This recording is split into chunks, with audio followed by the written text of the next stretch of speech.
Hello बच्चों।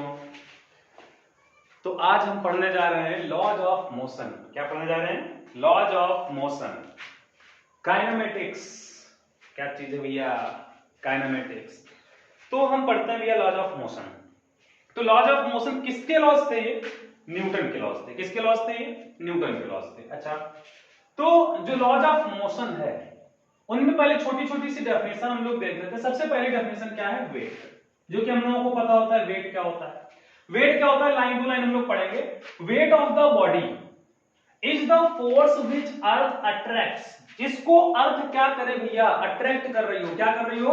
Attract कर रही हो। It is also known as force of gravity. It is also known as force of gravity या gravitational force, जो भी हम लोग कह लें।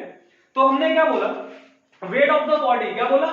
Wait of the body is the force which earth attract it is also known as force of gravity. It is also known as force of gravity, जिसको हम लोग भैया दिखाते हैं W equal to M into g. क्या चीज दिखाते हैं? W equal to M into g. क्या दिखाते हैं? W equal to M into g, where M is mass, where M is mass and G is gravity. G is क्या होता है भैया? ग्रेविटी। ग्रेविटी कहां गई? वेयर G इज क्या है भैया? ग्रेविटी। बहुत बढ़िया। अच्छा, फिर हम लोग पढ़ते हैं टेंशन। क्या हम लोग पढ़ते हैं? टेंशन। क्या है टेंशन? टेंशन टेंशन टेंशन यार, टेंशन वो वाली टेंशन नहीं जो हम लोग लेते हैं जनरली टेंशन। ये टेंशन क्या होता है? तनाव होता है। क्या होता है? तनाव। अच्छा, वो भी तनाव होता है। बहुत बढ़िया बात है यार। क्या बात है? टेंशन। तो हम लोग टेंशन क्या बोलते हैं यार? हम लोग रोप वगैरह देखते हैं कि जनरली मान लो हम कोई रस्सी ले लें। हमने बोला ये हमारी क्या है? मान लो रस्सी है। ये हमारी क्या है? रस्सी है। अगर इस रस्सी को देखो, टेंशन फोर्स तभी एक्ट करेगा जब इसको स्ट्रेच्ड कर रहे हो, खींच रहे होंगे इसको दोनों तरफ से। और जब हम इसको खींचते हैं दोनों तरफ से, इधर से खींच रहे, इधर से खींच रही, रस्सी टाइट है। जब ये टाइट होगी तभी इस पर टेंशन लग रहा होगा। भाई हमने क्या बोला कि tension acts when string is stretched. जब स्ट्रिंग हमारी क्या हो? स्ट्रेच्ड हो, खिंची हुई हो, दोनों तरफ से फोर्स लग रहा हो, तब वर्क करेगा टेंशन। और टेंशन हमेशा एक्ट करता है। टेंशन हमेशा एक्ट करता है कहां पर? किधर? डायरेक्शन इसकी क्या होती है? डायरेक्शन होती है away from the body. Direction कहां होती है? Away from the body. Direction क्या होती है भैया? Away from the body. तो इसकी डायरेक्शन क्या है? डायरेक्शन क्या है टेंशन की? Away from the body. Direction क्या है? Away from the body. हमेशा ये याद रखिएगा कि जिस डायरेक्शन में बॉडी की डायरेक्शन होगी, उससे अपोजिट किसकी डायरेक्शन होगी? Direction of tension. टेंशन की डायरेक्शन होगी भैया। किसकी डायरेक्शन होगी? टेंशन की डायरेक्शन। तो टेंशन समझ में आया। टेंशन क्या है? इंटरमोलिक्यूलर फोर्स है भाई। स्ट्रिंग के अंदर सब क्या है? मॉलिक्यूल्स के बीच लगने वाला फोर्स कौन सा होता है? Intermolecular force. कौन सा होता है? Intermolecular force. तो intermolecular force between atom of string which acts when string is stretched। हमने क्या बताया था? when string is stretched, जब स्ट्रिंग टाइट हो। स्ट्रिंग क्या हो? टाइट हो। जैसे हमने बोला भैया ये हमारी स्ट्रिंग है। ये हमारी क्या है? स्ट्रिंग है। इस स्ट्रिंग पर इधर भी फोर्स लगा रहा है एक बंदा मुस्कुराता हुआ, एक बंदा इधर भी फोर्स लगा रहा है मुस्कुराता हुआ।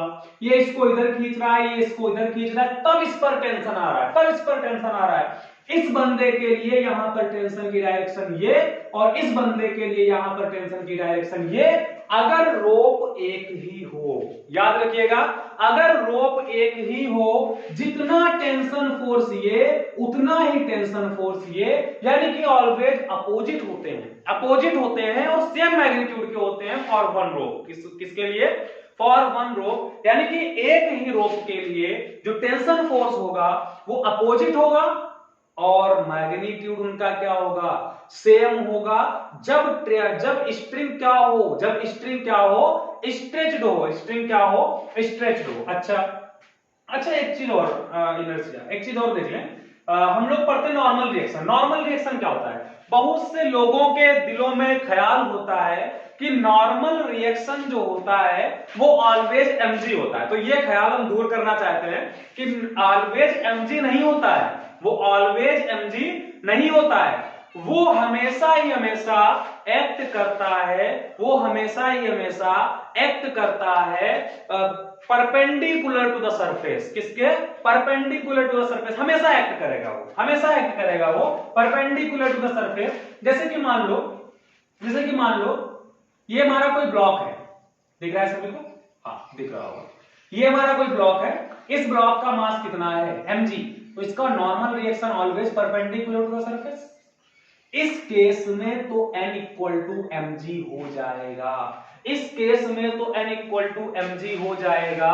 इसी केस के हिसाब से हम लोग सबका मान लेते हैं कि नॉर्मल रिएक्शन क्या है? mg है। सबका हम लोग क्या मान लेते हैं कि नॉर्मल रिएक्शन क्या है? mg है। क्या वास्तविकता